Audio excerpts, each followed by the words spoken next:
Je te regarde pas. C'est comme une photo d'école quand on se pratique dans le miroir avant.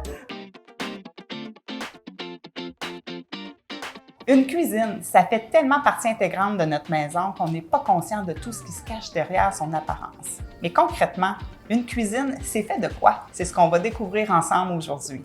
Bonjour, je m'appelle Julie et bienvenue dans l'Espace Cube.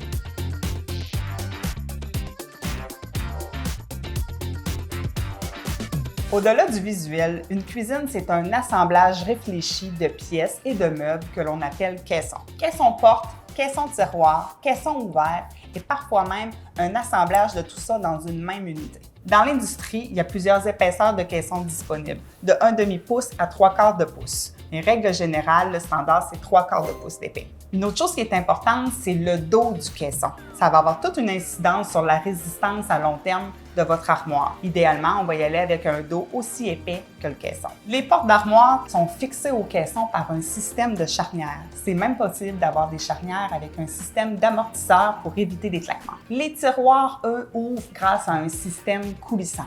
Une panoplie de coulisses sont disponibles dans l'industrie. On va faire notre choix en fonction de la charge, du déploiement du tiroir et encore là, on peut avoir un système d'amortisseur pour ralentir la fermeture. L'ensemble des façades, que ce soit les portes ou les tiroirs, peuvent être agrémentés de poignées ou non. Afin d'uniformiser l'ensemble des caissons les uns avec les autres, on va utiliser différentes pièces et moulures afin de s'adapter à l'architecture de la pièce. Ça peut être une base, c'est-à-dire un coup de pied d'armoire, un côté de réfrigérateur, une moulure sous les armoires ou à la tête. Enfin, sur l'ensemble des caissons de bas, on va venir y déposer un comptoir. C'est ça qui va nous assurer d'avoir une surface de travail continue. On peut aussi agrémenter chacun des caissons avec des accessoires de rangement. Exemple, un bas de coin pourrait être agrémenté d'un système rétractable coulissant qui fait en sorte que c'est davantage facile d'avoir accès aux éléments rangés. On pourrait aussi penser à ajouter un plateau pour ranger les ustensiles ou les épices.